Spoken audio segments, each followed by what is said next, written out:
Sacred Heart's ICU hums with the precise rhythm of machines that don't lie. Monitors beep in a synchronized chorus, one patient's sinus rhythm steady at 72, another's climbing toward tachycardia. Laura Bennett moves through the third floor at 1,400 hours with the kind of quiet efficiency that comes from having sutured wounds in conditions far worse than San Diego's most prestigious cardiac unit. Her scrubs are pristine. Her hands are steady. Her touch is gentle but certain when she adjusts the oxygen cannula on the patient in room 312, and when she checks the femoral line on the woman in room 315, her fingers move with the muscle memory of someone who learned medicine not in a classroom, but in the field. No one here knows about Ramadi. The scar tissue on her forearms is thin, barely visible, 2 inches of slightly lighter skin on her left inner arm, 3 fingers width on her right. A younger nurse named Jessica notices while they're both standing at the medication cart, notices and asks casually, "Camping accident?" Laura doesn't pause. She pulls the cardiac protocol tablets from the locked drawer and says, "Yeah. Tent stakes." It's the kind of lie that dissolves the moment you stop looking at it. Jessica nods and moves on. Everyone at Sacred Heart has a camping accident story or a skiing incident or a horse riding mishap.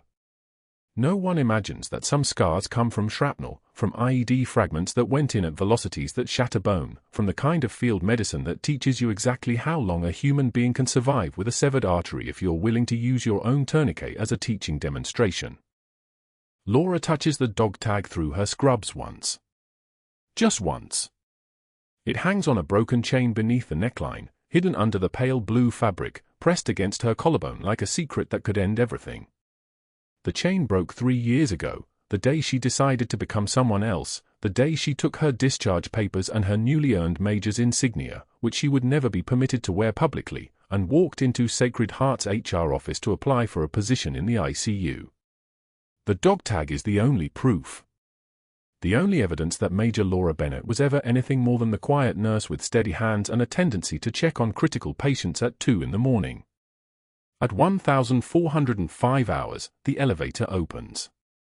The sound is distinctive, a soft pneumatic hiss followed by the mechanical glide of doors on well-oiled hinges. Laura is standing at the nurse's station, reviewing the cardiac monitor strips for room 318, when she hears the boots. Multiple boots. The rhythm is wrong for ordinary hospital traffic. There's precision in that cadence. There's formation in those footsteps. She looks up. 2 men in tactical gear enter first, not SWAT, not police.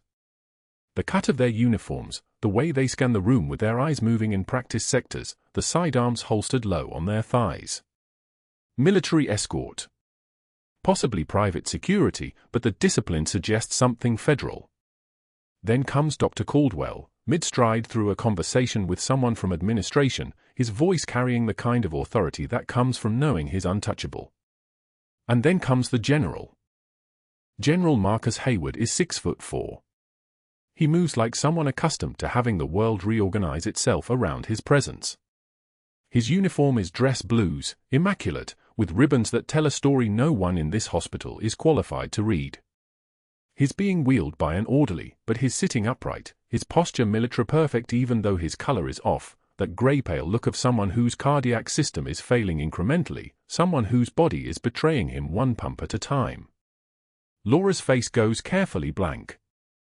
She's seen that face before. Not this specific face, but the pattern of it. The weathered skin. The eyes that have looked at things no one should have to look at. The way he holds his shoulders even when the rest of his body is failing. She's seen it in the mirror some mornings. More importantly, she recognizes him. General Marcus Hayward is her son David's commanding officer in the Green Berets. She knows this because David mentioned it once, casually, the way soldiers do. "My CO is solid, Mom. Old school. Served with my uncle in the Jolin district back in 2007. She knows this because she has 3 newspapers clipped and hidden in a drawer at home, archived articles about Operation Copper Dawn that officially never happened, featuring a younger version of this exact man's photograph, and she's read them so many times the paper is starting to fall apart along the creases. Dr. Caldwell notices her recognition in the instant it flickers across her face. He's watching her. His eyes narrow with the kind of territorial calculation that men like him, men whose power comes from controlling information, from knowing things about people that they don't want known, use to assess threats. He's a competent administrator, is the thing. This isn't a man who yells. This is a man who makes phone calls. Who places people on committees. Who ensures that certain people's names get removed from promotion lists. Who finds ways to make lives difficult that look, on paper, like policy. The orderly wheels General Hayward toward the ICU's critical care section. The tactical team follows at a discreet distance. Dr. Caldwell follows them, already thinking, already calculating. And Laura returns her attention to the monitor strips on the desk in front of her, but her fingers are trembling slightly, not from fear. From recognition. From the weight of muscle memory suddenly activated, the part of her that remembers Ramadi, that remembers triage, that remembers teaching field medicine to people who were going to die anyway but might live longer with someone who knew how to apply pressure in the exact right places. The general is assigned to room 301, the isolation suite with the best monitoring equipment, the room reserved for patients who require absolute cardiac surveillance. Laura watches from her position at the nurse's station as the staff hustles, the orderly positioning the hospital bed, the cardiac tech running a 12-lead EKG, the respiratory therapist checking the oxygen delivery system. Everyone is professional. Everyone is competent. No one here has ever had to perform emergency thoracotomy with a trauma shear and muscle memory instead of a scalpel. Dr. Caldwell stands in the doorway, observing. His eyes move across the room with methodical precision. He notes the placement of the monitors. He notes the fore placement, a peripheral line in the left forearm, standard but not optimal for someone who might need rapid fluid resuscitation. He notes Laura's presence at the nurse's station, her careful attention to the general's vitals, her fingers moving across the keyboard as she enters the initial cardiac assessment. And he notes something else. He sees the way she moves around the general's room. The way her hands know exactly where to position monitoring leads without being told. The way she adjusts the cardiac monitor's angle with the subtle gesture of someone who understands that a 3-degree change in electrode position can mean the difference between identifying an arrhythmia and missing it entirely. She's efficient. She's trained beyond the scope of a standard ICU nurse. She's competent in ways that suggest she's done this in contexts where competence meant people didn't die. Dr. Caldwell makes a mental note. Not a written note. Men like him don't write things down when they're beginning to see someone as a potential problem. He simply files it away in the part of his mind that catalogues threats to his carefully maintained hierarchy. At 1,445 hours, Laura performs the central line insertion. The general needs better access than the peripheral 4. The decision is made with quiet authority by the attending cardiologist, Dr. Patel, but the execution is assigned to Laura. She's the senior ICU nurse on shift. She's performed this procedure 247 times. She's performed it in Ramadi under conditions that would make a surgical suite look like luxury. She prepares the sterile field with ritualistic precision. Chlorhexidine swabs in a circular motion, expanding outward from the site. Sterile drapes positioned with the kind of care that suggests she understands the geometry of infection prevention. The ultrasound machine positioned so she can see the internal jugular vein on the screen, watch the needle advance in real time, ensure she's not perforating the carotid or the lung. The 14-gauge angiocath needle is cool against her fingertips. She threads it with the kind of smooth, practice motion that has nothing to do with being taught in nursing school and everything to do with having done this while shrapnel was still falling. The needle advances through skin, through tissue, and then through the vessel wall. She feels the slight give that means she's in the right place. Blood flashes in the hub of the needle. Confirmation. Her hands are trembling slightly, not from uncertainty, but from the muscle memory of adrenaline, from the part of her nervous system that remembers that this kind of procedure mattered in ways these San Diego cardiologists couldn't possibly understand. She threads the guide wire through the needle with smooth precision. Removes the needle. Dilates the tract with the graduated dilators. Advances the central venous catheter over the guide wire and threads it until the proximal end is positioned just above the right atrium. It takes 4 minutes and 32 seconds. The attending watches from the bedside. The general watches from the bed, his eyes closed, trusting. And Dr. Caldwell observes from the doorway, noting the way her hands move, the way she doesn't second-guess herself, the way she performs a procedure that most nurses would require 2 assistants for in absolute solitary precision. When it's done, she secures the line with sutures, interrupted stitches, perfect spacing, the kind of knot work that suggests she spent a very long time putting things back together. She covers it with a sterile dressing. She's in full composure now. The tremor is gone. Her voice is soft when she tells the general, "You'll feel much better with better access. This line can handle whatever fluids or medications you need." The general nods. "Good work, Major." He pauses, catches himself. "Good work. I can always tell when someone's done this before." Laura doesn't flinch. She says, "Thank you, sir," and her voice is steady as a surgical laser. Dr. Caldwell's eyes narrow further. The general just called her Major. It's a casual honorific, the way military men speak sometimes, the way they acknowledge competence that seems to exceed credentials. But he heard it. He noted it. He filed it away in the same mental cabinet where he's already storing the way her hands moved, the way she anticipated steps before being asked to take them, the way she performed a complex procedure with the kind of confident precision that doesn't come from textbooks. At 1,630 hours, Laura sits at the nurse's station reviewing the general's cardiac charts. She pulls up the initial EKG on the monitor. Her clinical assessment is immediate and accurate. The ST segment shows early signs of ischemia. The T waves are inverted in leads 2, 3, and AVF, suggesting he's had a previous inferior wall infarction. His ejection fraction, based on the echocardiogram performed during his intake, is running at 42%. Normal is 55 to 70. Anything below 45 is considered systolic dysfunction. The general is in the early stages of congestive heart failure. He's had a previous heart attack. His prognosis, without intervention, is measured in months. Laura's fingers move across the keyboard, entering her nursing assessment. Her vital signs are stable but precarious. His oxygen saturation is sitting at 94%.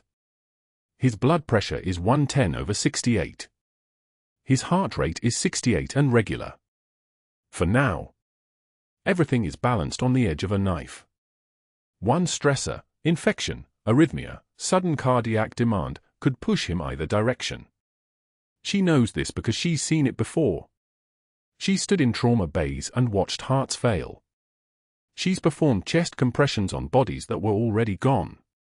She's improvised chest seals from MRE packaging and watched people stabilize long enough to get evacuated. She's done things in the field that every textbook would call impossible. But no one here knows any of that. To Sacred Heart staff, she's just Laura. The quiet nurse. The one with steady hands and an efficiency that borders on mysterious. The one who seems to know what's needed before being asked. The one who touches the dog tag on the broken chain beneath her scrub sometimes, when she thinks no one's looking, like she's checking that something precious is still real. The monitors beep their steady rhythm. Room 301's vitals are stable. The general sleeps. And across the hospital, Dr. Caldwell sits in his office on the administrative floor, staring at his computer screen, thinking about nurses who move like they've done this before, thinking about competence that exceeds her credentials, thinking about the way she didn't flinch when a military man called her Major. He reaches for his phone. His fingers hover over the keypad. He's already beginning to think about how to protect his hierarchy from whatever threat she represents. The chart trembled in Caldwell's hands, though not from emotion, from the pleasure of performance. He'd been waiting for this moment since she'd walked into his hospital 6 weeks ago, that quiet competence that made junior residents listen to her instead of him, that calm during the code that made the attending physician ask her opinion before his. He stood outside the general's room at 3:30 in the afternoon, the timing deliberate. The general's wife sat visible through the glass partition, 2 staff officers in uniform beside her, all of them watching the corridor. Caldwell held the chart higher, red ink circles bleeding across the page like accusations. Nurse Bennett. His voice carried the precision of a scalpel. "Did you actually complete nursing school, or did you purchase your credentials online?"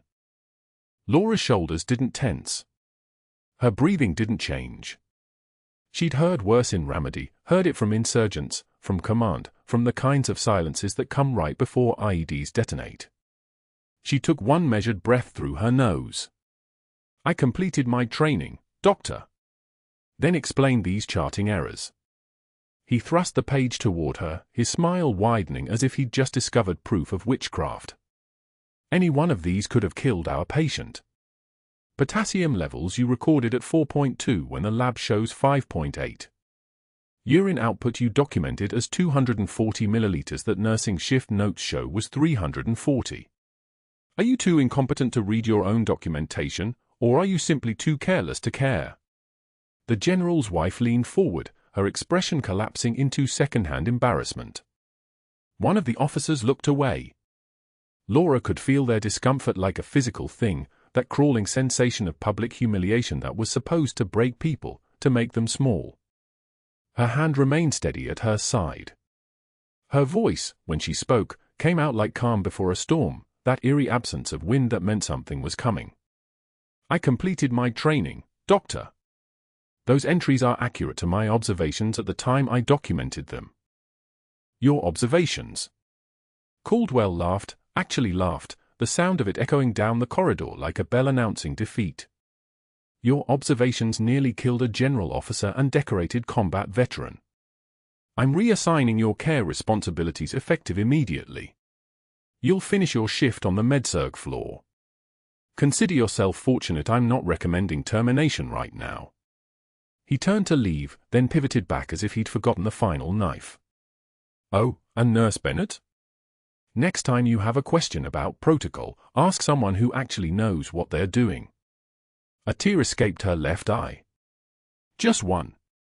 Just enough to be visible to the general's wife, to the officers, to the 3 nurses passing with their medication carts. Laura reached up and wiped it away with the back of her hand, and as she did, her eyes found Caldwell's and locked there. The trembling wasn't fear, it was restraint. It was the kind of controlled ferocity that only comes from having once held a rifle steady while rounds went downrange, from having once kept pressure on a sucking chest wound with plastic from an MRE package while waiting for medevac. When she spoke again, her voice dropped an octave. "I followed orders you couldn't imagine, doctor." Caldwell's smile twisted. He believed he'd won. He believed that tears meant surrender, that a quiet response meant acceptance of dominance. He smirked at her back as she turned toward the med-surg unit, already composing the email to the unit director about her insubordination, already planning the disciplinary board notation that would poison her file before she could find another hospital willing to hire her. He had no idea that the woman walking away from him had once coordinated air support for a 48-hour engagement in a city that didn't exist on any official map. He had no idea that the quiet in her voice wasn't weakness, it was the sound of someone who'd already survived things that would kill most people slowly. The break room smelled like microwaved chicken and old coffee when Laura entered at 6:15 in the evening. She'd changed into fresh scrubs, the blood stain from a patient's arterial line wiped clean hours ago. Michelle, Torres, and Kim sat at the corner table, their dinner containers already open, steam rising from the food like small prayers. Laura moved toward them, and something in their posture changed. The way they suddenly needed their bags. The way they stood in unison. The way their chairs scraped loudly against the linoleum as they abandoned their meals mid-bite and moved toward the door without a word, without eye contact, without the smallest acknowledgement that she existed in the same physical space. The fluorescent lights buzzed overhead like insects dying against glass. Laura sat at the empty table, her own dinner untouched before her. Rice. Vegetables. Chicken breast she'd prepped 3 days ago. It looked like every other dinner she'd eaten in hospital break rooms across San Diego, across the continental United States, across places she couldn't talk about. She looked down at her hands, the calluses from years of holding other people's flesh together, the small scars from needle sticks and sharp instruments, the tiny tremor in her left pinky finger that never quite went away after a round went through her shoulder in 2009. These hands had saved lives. These hands had ended them too. And now these hands were eating alone while 3 nurses made sure the entire unit understood that associating with Laura Bennett was social suicide.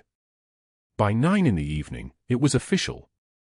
The unit's disciplinary board hung near the time clock, and her name was there in block letters, red flag next to it, L. Bennett, insubordination and failure to follow physician orders, written warning. 2 residents stood reading it, their voices dropping as she passed. One of them smiled. The other made a note on his phone. Laura kept walking, but her hand found the dog tag beneath her scrubs and gripped it until her knuckles whitened, until the metal bit into her palm hard enough to hurt. The dog tag was the only physical proof that Major Bennett had ever existed, that she'd been more than just a nurse, that she'd once stood in a convoy under fire and kept 7 soldiers alive by doing things that modern hospitals didn't teach you in nursing school. She didn't cry in the hallway. She didn't cry in the bathroom.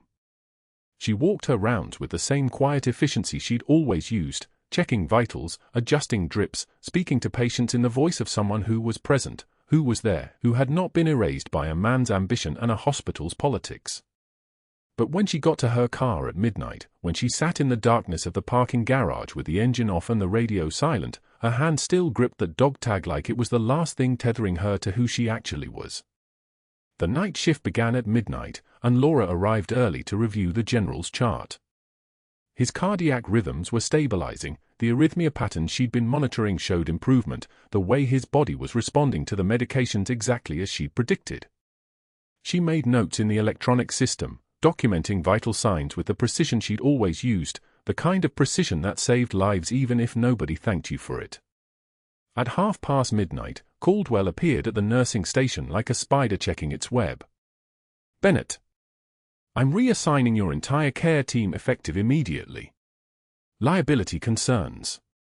He didn't look at her, just typed something into the computer, his fingers moving with the jerky aggression of someone trying to assert control. You're finishing this shift on MedSurg. No ICU patients. No critical care. You'll work under supervision until I determine whether you're competent to practice. Laura's jaw clenched. She'd taken worse orders from worse people, orders that came with the weight of national security and the knowledge that failure meant body bags. She took one measured breath. Understood, Doctor. Furthermore, the General's visitor access list has been revised. You won't be entering that room again. I'm protecting this hospital from your recklessness. One more incident like your public insubordination and you'll be suspended pending termination review. He finally looked at her, and his eyes had that gleam of absolute certainty, the look of someone who believed he'd already won. She nodded once. Said nothing. Returned to her remaining patients as Caldwell walked back to his office, already composing the emails that would poison the well against her, already making calls to hospital board members, already building the infrastructure of her professional destruction. At 2:47 in the morning, Laura heard it. Not the sound of a visitor arriving, visitors didn't come at that hour. The stairwell door on the 3rd floor opened with a metallic click that didn't match the rhythm of the hospital's normal movement. Laura looked up from the med cart. A man moved down the corridor with a kind of precision that was almost musical, weight forward, corners cleared, one hand inside his jacket, eyes moving like he'd been trained by someone who understood that combat begins with observation. He wasn't a visitor. Not staff. Not a family member. He had the bearing of someone with a specific target. Laura watched him reach for the general's room, watched his hand start to move inside his jacket, and every cell in her body knew what came next. At 0200 hours, the cardiac monitors sang their steady rhythm across Sacred Heart's ICU 3rd floor. Laura stood at the nurse's station, coffee cold in her hand, studying the general's latest strip. The line traced across the screen like a heartbeat written in mathematics, sinus rhythm, regular intervals, the kind of stabilization that meant the crisis had passed. His troponin levels were dropping. His ejection fraction was climbing. 24 hours ago, they'd thought they'd lost him. Now his body was remembering how to live. She'd taught her hands not to show relief. She'd trained that out in Ramadi. Relief was for people who got to rest afterward. Relief was for nurses who left their jobs at the door. So she made a note in his chart, neat handwriting, Clinical observations, nothing that hinted at the way her chest had unclenched when she saw those numbers stabilize. The general was going to make it. Her son's commanding officer was going to walk out of Sacred Heart, and no one would ever know how close they'd come to losing him. The footsteps approached from the west corridor before she heard Caldwell's voice. Soft. Conversational. The tone he used when he was about to dismantle something. Bennett. He set his hands flat on the counter, fingers spread like he owned the surface. I'm reassigning your care team effective immediately. Laura didn't look up from the chart. So? You heard me. Martinez, Chen, and Flores are rotating off the 3rd floor. They're being reassigned to ICU South Wing for the remainder of their shifts. His voice carried the weight of someone accustomed to obedience. You'll be working with staff from the ED Fresh Start. New perspective. The monitors kept their rhythm. The ventilators kept their mechanical breath. Laura understood what was happening with the clarity of someone who'd read tactical manuals written by people trying to isolate targets. Remove her support structure. Cut off her direct access to the general's care. Make her movements visible and controlled. This wasn't incompetence, this was a calculated play, executed with the precision of someone who'd studied power long enough to know where it lived. Doctor, the general's care continuity will be excellent. Caldwell's smile was a knife edge. The ED staff are very capable. They don't have emotional attachments to high-profile patients. The last 3 words hung between them like a threat. He was watching her face, waiting for her to crack. Laura held the pause, let it stretch until it became uncomfortable, then simply nodded. I'll brief them on his condition. He'd wanted a reaction. Defiance. Tears. Something he could document and escalate. Instead, he got compliance. Cooperation. The kind of behavior that made it harder to justify removal. His jaw tightened. He wasn't finished. There's one more thing, Caldwell continued, his voice dropping into the register he used for casual cruelty. I've restricted the general's visitor access. His family's access window has been eliminated due to post-operative complications. New policy. Hospital-wide. He spread his hands. I'm sure you understand the importance of patient rest in cardiac recovery. Laura understood perfectly. The general's daughter. His wife.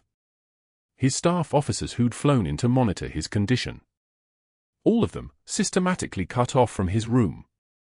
And Laura, whose access was clinical, whose presence was necessary, would be supervised. Every interaction. Every conversation. Every moment with him would be filtered through the gaze of people who'd been told she was a liability. That seems unusual, she said quietly. That's my judgment to make. Caldwell turned to leave, then paused. Oh. One more administrative detail. Building security has been asked to perform random checks on 3rd-floor personnel. Monitoring protocols. Ensuring all hospital assets are properly secured. He glanced back, and his eyes held the satisfaction of someone who'd just cut off a soldier's supply line. I trust you won't find that inconvenient. He left before she could respond. The door swung shut with a soft pneumatic hiss. Laura stood at the nurse's station, her coffee now stone cold, and watched the pattern unfold. The reassignment meant her entire care team would be gone within the hour. The visitor restrictions meant the general would be alone, no external eyes, no witnesses to whatever came next. The security monitoring meant every move she made would be documented. This was staged for escalation. Caldwell wasn't just attacking her anymore. He was systematically eliminating her ability to protect his target. 20 minutes later, officers in dark blue arrived at the nurse's station. Not aggressively. Just present. They positioned themselves where they could see the 3rd-floor hallway. Where they could see the general's room. Where they could see Laura if she moved toward either location. Stage 4 looked like this, not a direct block, but a presence so absolute that every movement became a choice to be observed and recorded. Laura signed out her shift briefing to the incoming ED nurse, a young man named Patterson who'd never worked critical cardiac care, who didn't know the general's baseline arrhythmias or the specific pattern of his medication response. She told him the important things. The things that might save a life. He nodded, distracted, already checking his phone. The monitors kept their rhythm. The machines kept their vigil. And across the hospital, Dr. Caldwell was likely calling board members, reporting a nurse who'd crossed professional boundaries and acted outside her scope of practice. In 48 hours, an investigation would be opened. In 72 hours, she'd be terminated.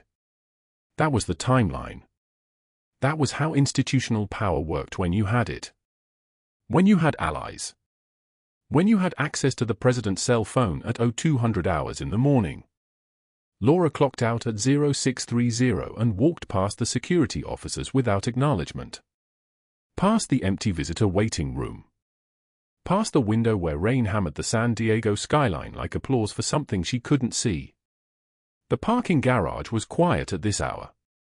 Her car waited where she'd left it, a decade-old sedan with a dent in the passenger door from a patrol in Anbar province she was never supposed to talk about. She'd made it as far as the third level when the alarms began. The ICU alert came through at exactly 0247. 3 short bursts on the overhead system. Not a code blue, something worse. Something specific. The words came next, clinical and terrifying, security alert, 3rd floor, ICU North Wing. All available personnel respond. Laura froze with her hand on the car door. Her training activated before her conscious mind could catch up.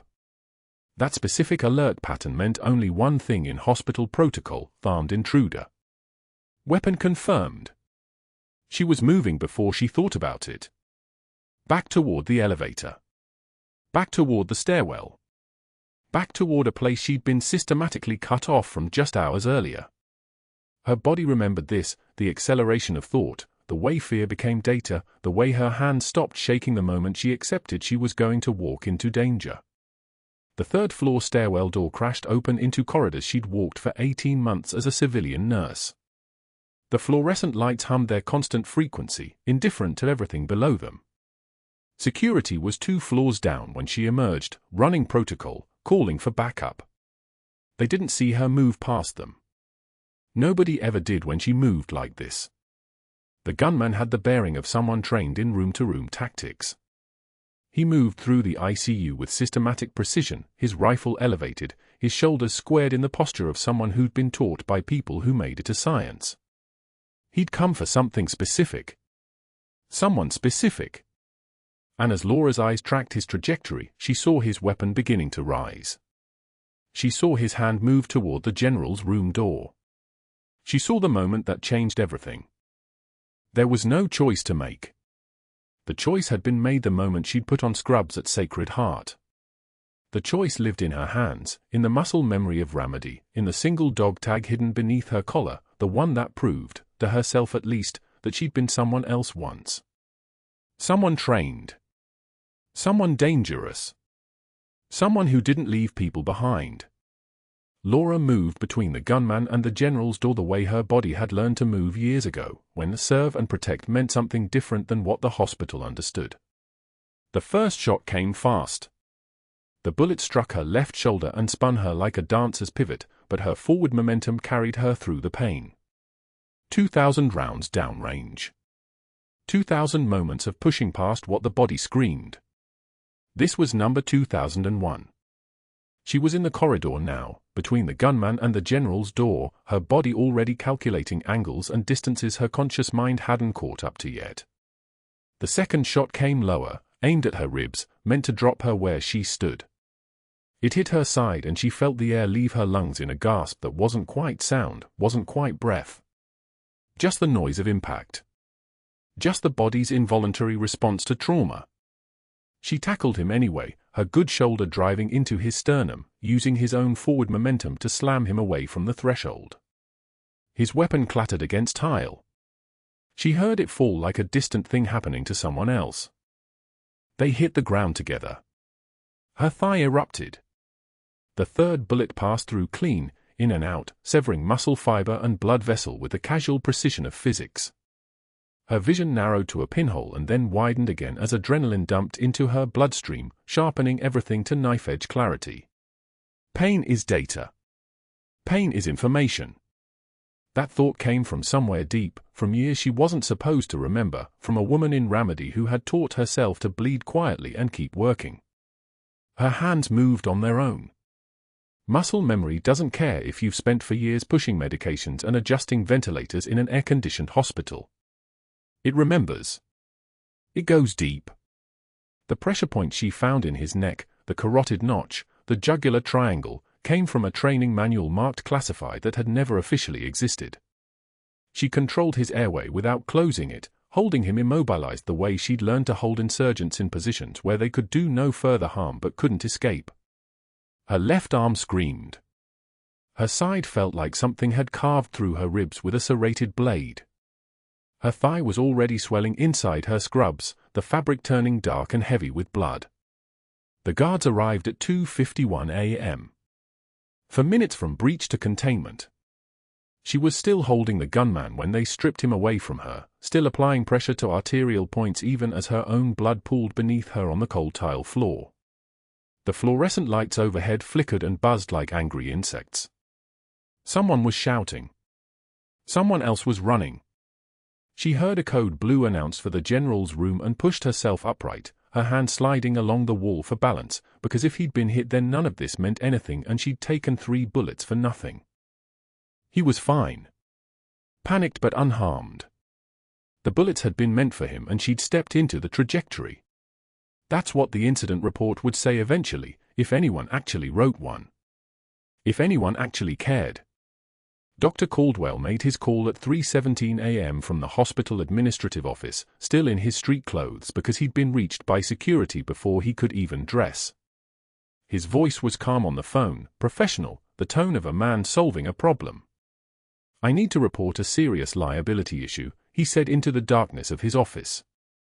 The nurse who intervened in the incident, the one who was shot, she acted recklessly. She endangered the entire unit. No protocol, no authorization, just pure vigilantism. He paused, listening to whoever was on the other end. The board president, probably. The one who'd always found Caldwell's institutional concerns well-founded. "I'm requesting her immediate termination," he continued. "For insubordination, reckless endangerment, and failure to follow physician-directed protocols. This is a liability nightmare waiting to happen." Another pause. "Yes, I understand she's been injured. That doesn't change the fact that she violated every standard of care we maintain."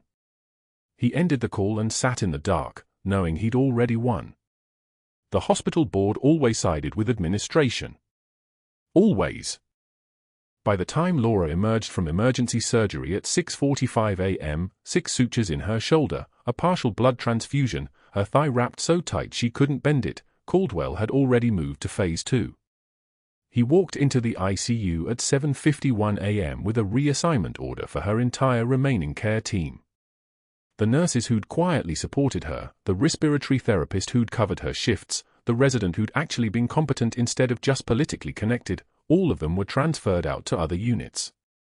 Simultaneously. The timing was too perfect to be coincidence.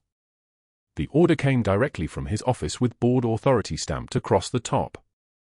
He had security escort her out at 7:45 a.m. while she was still in recovery, still in a wheelchair because her thigh wouldn't support her weight, still in the hospital gown they'd cut open to access her wounds. A security guard, one of the younger ones, embarrassed and uncomfortable, rolled her to the loading dock. "Dr. Caldwell's orders," the guard said quietly, not meeting her eyes.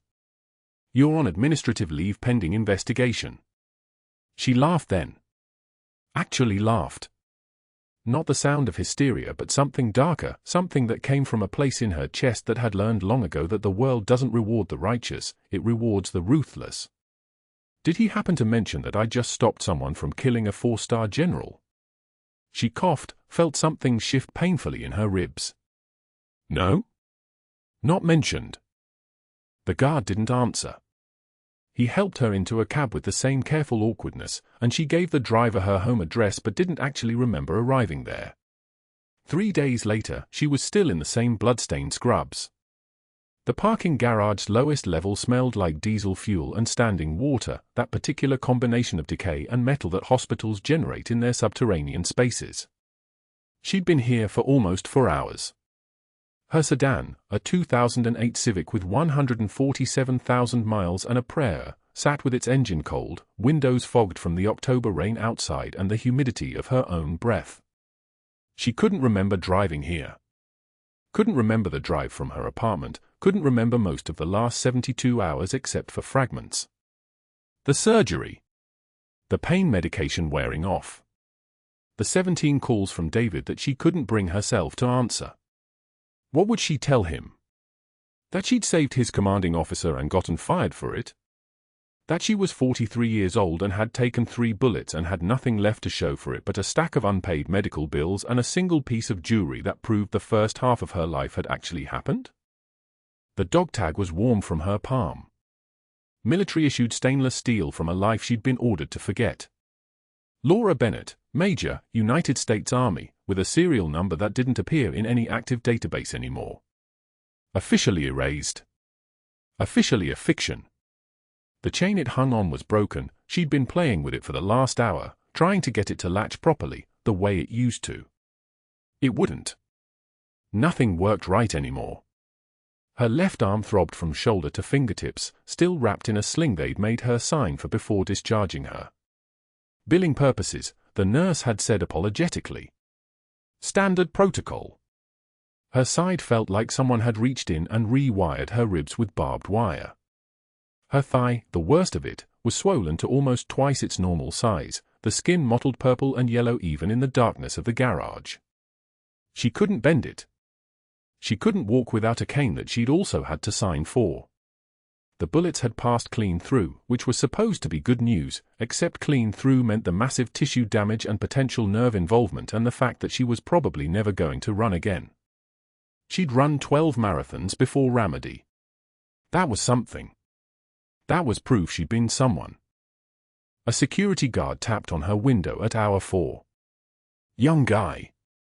Probably didn't recognize her, she didn't work this shift, wasn't part of the day crew that knew hospital faces. He motioned for her to roll down the window and she did, slowly, her shoulder screaming with the movement. You all right? He asked. You've been sitting here a long time. I'm fine. You sure? You need medical attention or something. She looked at him, really looked at him, and saw the uncertainty in his face. He could tell something was wrong. Could probably see the blood on her scrubs even in the sodium vapor darkness of the garage. But hospital security wasn't trained for whatever this was. This wasn't a behavioral health crisis or a missing patient or a confused visitor. This was just a woman in scrubs who'd lost something she couldn't name. Just resting, she said. I'm fine.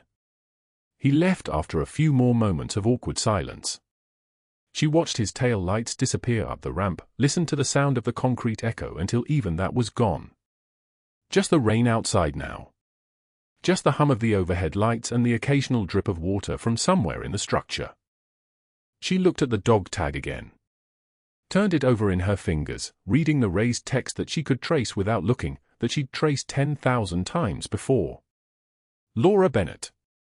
Major. The rank she'd earned in a place that officially never happened, during an operation that was classified so deep that even the people who'd been there, the people who'd bled for it, weren't allowed to talk about it. They were supposed to vanish. Supposed to forget they'd ever been soldiers. Supposed to live as civilians and keep their mouths shut and be grateful for the erasing. She'd done all of that. She'd done everything they asked.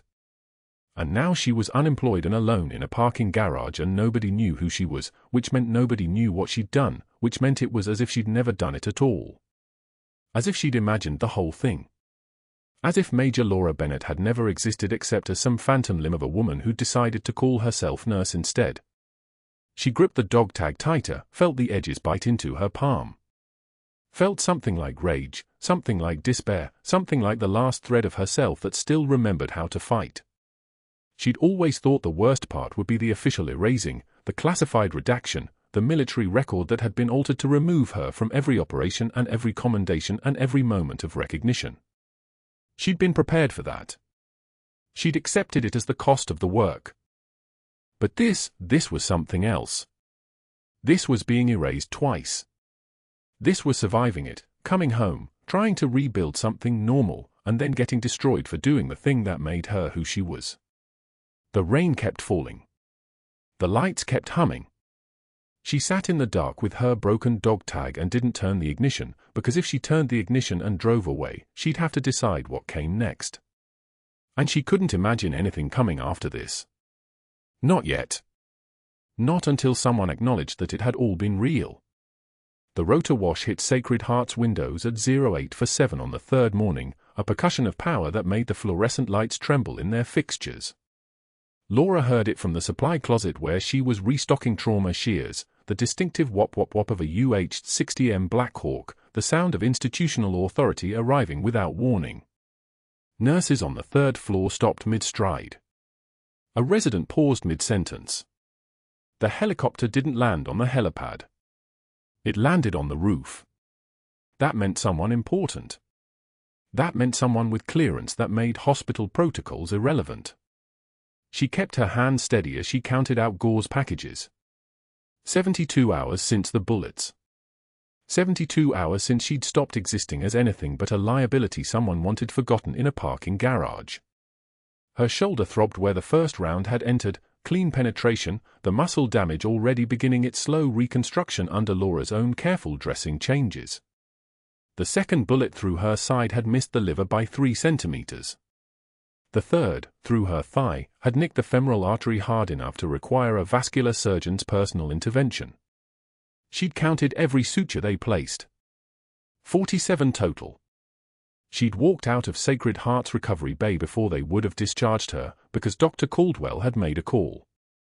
She'd heard about it through the ICU grapevine, his voice smooth as oil as he told the board president she was a liability, a risk, a security problem that needed permanent removal. Now she was inventory management in the supply closet, staying beneath notice, staying alive on paid medical leave that felt like exile. The footsteps started at the ground floor. Multiple people. Military bearing in every step, that specific cadence that came from drilling it into muscle memory until it became your heartbeat. Boots on tile. 1, 2, 3, 4. Laura stood motionless in the doorway of the supply closet, watching through the internal windows as 2 green berets in full dress uniforms moved through Sacred Heart's lobby like predators that didn't need to run. Their dress greens were pressed hard enough to cut glass. Their berets sat at exactly the right angle. The woman at the information desk straightened unconsciously. She could feel what Laura felt, the gravity wells that certain people created around themselves. These men had seen things. These men had done things. These men moved like the war was still happening somewhere just outside their peripheral vision. They asked for Major Bennett by her old call sign. The words reached Laura where she stood 3 floors above them, and her hands, those steady hands that hadn't trembled once in the past 72 hours, went still around the trauma shears. Call sign. Not name. No one here knew the call sign. No one knew the major. The woman they knew was a nurse who'd been marked for destruction by a man who'd read her personnel file and seen only a threat to his perfectly ordered hierarchy of fear. She heard the commotion before she heard the actual footsteps, the information desk calling up to nursing administration, administration passing the call to Dr. Caldwell's office, Caldwell's assistant responding with confusion because no Major Bennett worked here, and then David's voice cutting through the confusion like a blade. Her son. Her baby. Her green beret who'd been standing next to General Marcus Hayward when a shooter with military training breached the ICU at 0247 hours 3 days ago. David, who'd watched his mother take 3 bullets stepping in front of the man he served. The elevator chimed. Laura set the trauma shears down on the shelf with deliberate care. The motion was automatic, a soldier never abandoned equipment, even when the world was collapsing. She turned toward the elevator bank and waited with the kind of patience that only came from having stood down at people pointing weapons at your center mass. David emerged first, and the expression on his face was something between pride and barely controlled rage. He was still in his dress uniform from the rotor wash, probably straight from the helicopter to wherever Caldwell was hiding. Behind him came 3 other uniformed personnel. One was wearing a Navy SEAL trident on his chest. The other 2 had the bearing of support staff, probably intelligence or logistics. They moved like they had a mission and the institutional power to execute it without anyone asking permission. "Where is he?" David's voice was parade ground sharp, the voice of someone used to being obeyed instantly. A resident pointed toward the administrative corridor. David nodded once and started walking.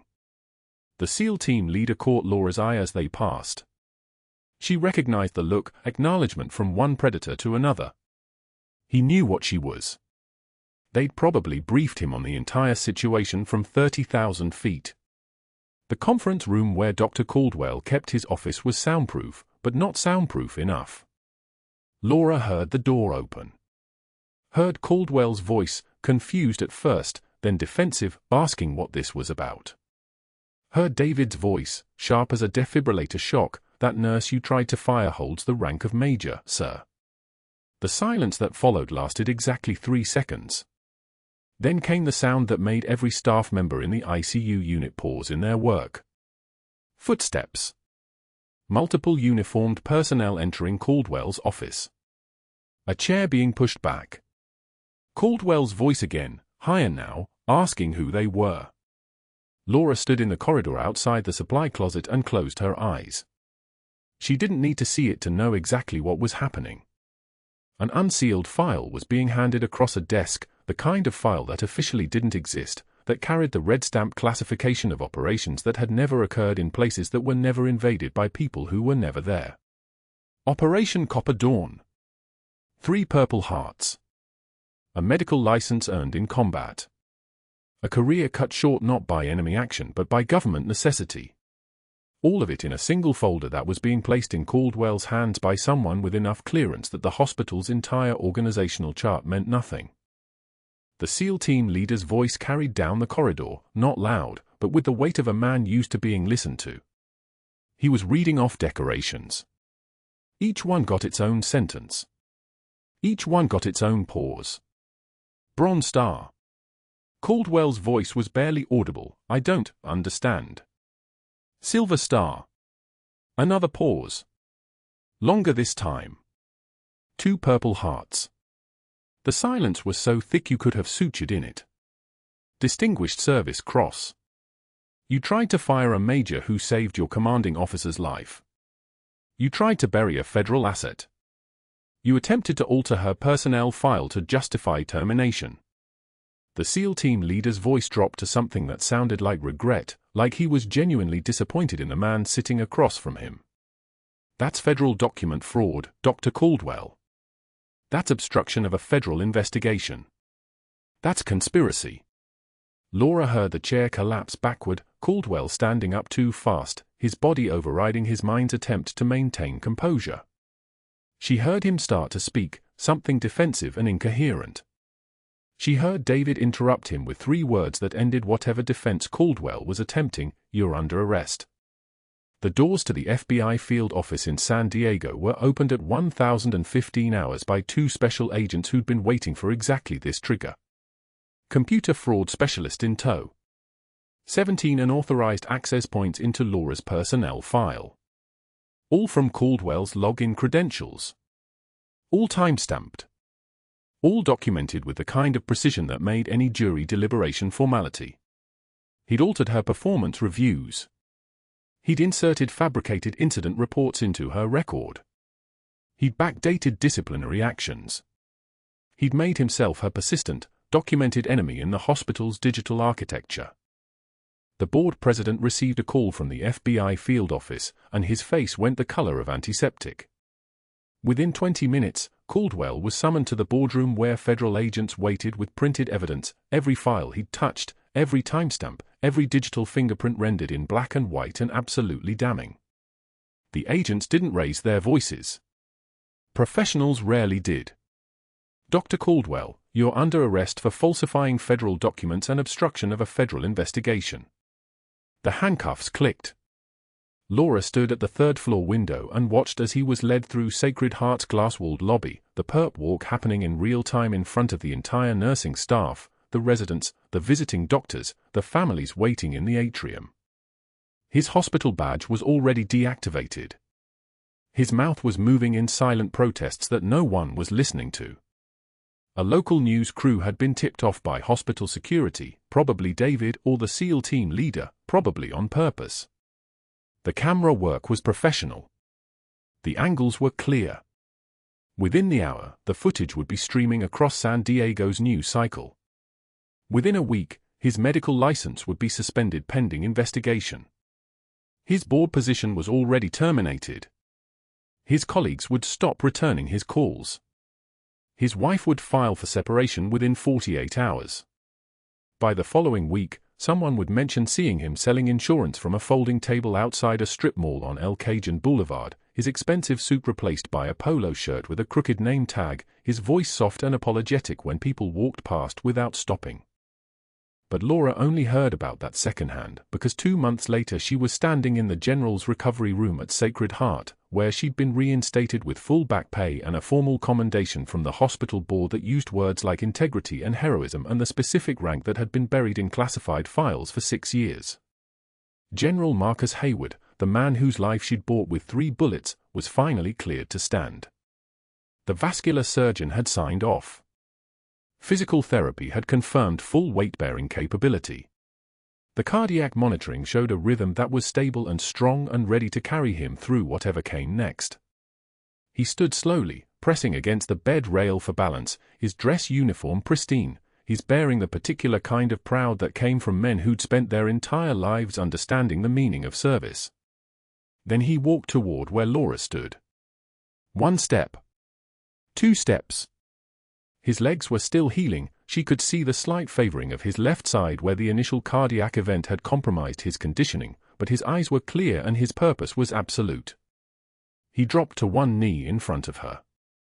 Just knelt, right there on the hospital floor, his dress uniform perfect, his bearing intact, his eyes meeting hers with the weight of 6 years of silence finally breaking. His voice was thick, "Welcome home, Major." David stood at attention beside them, tears on his cheeks. The ICU staff watched through the window, silent. Laura closed her fingers around the dog tag that the general pressed back into her palm, the single tag on the broken chain that was no longer the only proof she existed, but a reminder of who she'd always been. The metal was warm from being carried in his hand. It was real. All of it was real. She helped the general to his feet with steady hands. No tremor now. That night, at the unit meeting, the director quoted something Laura had said years ago in Ramadi, "True class is what you do when the lights go out." Sacred Heart's third-floor ICU would never be the same.